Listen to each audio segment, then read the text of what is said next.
अस्सलाम वालेकुम दोस्तों, उम्मीद है आप सब खैरियत से होंगे। आज का जो प्लांट है कैलिफा है और नर्सरी वाले इसको खलीफा प्लांट कहते हैं और ये बहुत खूबसूरत प्लांट है।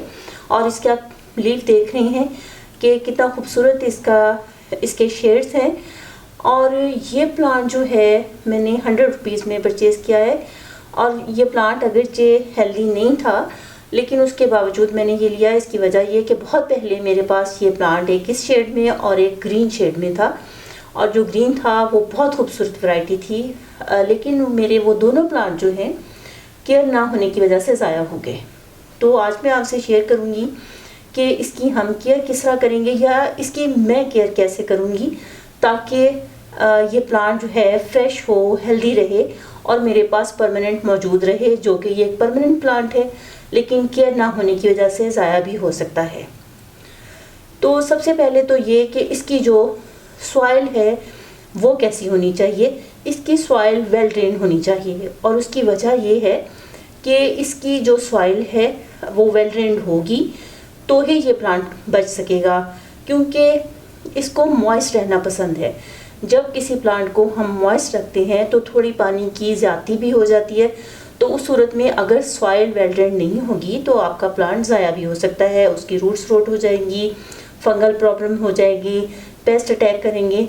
तो उन सब से बचने के लिए हमने ये करना है कि वेल ड्रेन सॉइल ले ली। वेल ड्रेन सॉइल ले ली तो पानी का हमने ख्याल रखना है कि गर्मियों में जब इसकी सॉइल आपको लगे कि अब ड्राई हो गई है, इसकी 2-3 इंच के करीब या उससे थोड़ी ज़्यादा भी सॉइल ड्राई हो गई है और इसको अब पानी की ज़रूरत है तो आप इसको पानी दे दें। और सर्दियों में जो है इसकी सॉइल जो है तकरीबन आप समझें कि अब ड्राई है तो उसके बाद आप इसको पानी दें। पानी की ज़्यादती जो है इस प्लांट के लिए नुकसानदेह होगी। वेरीगेटेड प्लांट जो होते हैं या कलर लीफ वाले जो प्लांट होते हैं उनकी खूबसूरती जो है वो सनलाइट से मशरूत होती है।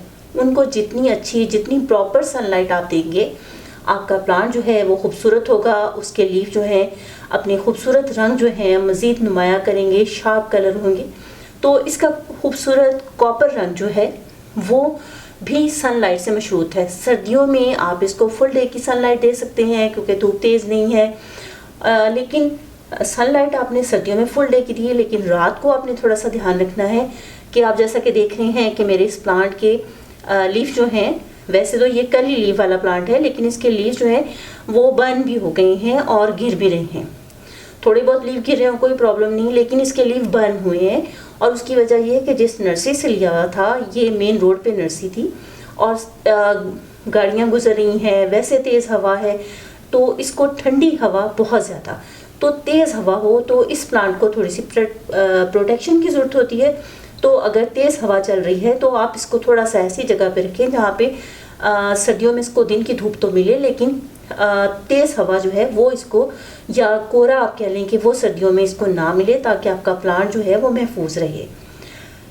इसके अलावा गर्मियों में जो है इसको अगर आप फिल्टर लाइट दें या ऐसी जगह जहाँ पे चंद घंटे की धूप इसे मिले, क्योंकि इसके खूबसूरत ब्राइट कलर जो हैं, खूबसूरत शाइन जो है इसके लीव्स की, उसके लिए जो सनलाइट है वो बहुत ज़रूरी है। लेकिन बहुत तेज़ धूप गर्मियों में इसके लीव को बर्न कर देगी और प्लांट बदनुमा हो जाएगा। इसी तरह सर्दियों में जो है ठंडी तेज़ हवा जो है वो इसके लीव को बर्न कर देगी। तो इन दोनों कंडीशन से आपने इसको हेल्दी रखने के लिए बचाना है। इसके अलावा पानी का मैंने आपको बता दिया, सनलाइट का बता दिया। खाद जो है आप इसको ग्रोइंग सीज़न शुरू हो, जैसे समर शुरू हो रहा होगा तो उस वक़्त आप इसकी जो है खाद इसको आप दे सकते हैं। काऊ डंग यूज़ करें, केमिकल फर्टिलाइज़र जो भी, वैसे तो काऊ डंग जो है वो या कोई भी ऑर्गेनिक फर्टिलाइज़र इसके लिए बेस्ट रहता है। कोई भी खाद आप केमिकल खाद भी यूज़ कर सकते हैं, लेकिन जब केमिकल खाद या नमकियात वाला पानी बार बार इस्तेमाल हो रहा हो तो जो सॉइल है उसकी जो पानी पास करने की सलाहियत है वो थोड़ा कम हो जाती है। तो उस सूरत में अगर ऐसा कुछ होता है तो लीचिंग का अमल जो है आप इस ज़रूर कीजिए।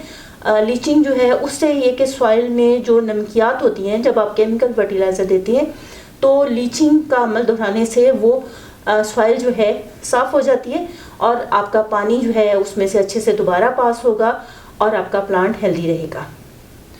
इस प्लांट की एक मज़े की जो बात है कि इसकी प्रोपेगेशन जो है वो भी बहुत आसान है, और आप इसकी सॉफ्ट वुड कटिंग से या जो न्यू ग्रोथ शुरू हो रही है, राइप वुड कटिंग है, उसको भी लें और उससे भी आप इसकी प्रोपेगेशन कर सकते हैं।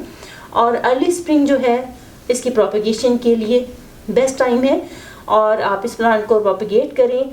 अब प्रूनिंग वगैरह जो है बहुत ज़्यादा इसको करने की ज़रूरत नहीं होती, ये एक श्रब है और इसको अच्छे से आप फैलने का मौका दें। सिर्फ ये है कि इसको पिंचिंग की भी इसको इतनी ज़रूरत नहीं होती, क्योंकि इसकी जो ब्रांचेस हैं वो खुद ब खुद इतनी निकलती आती हैं कि आपका ये प्लांट जो है एक बुशियर लुक लिए हुए होता है।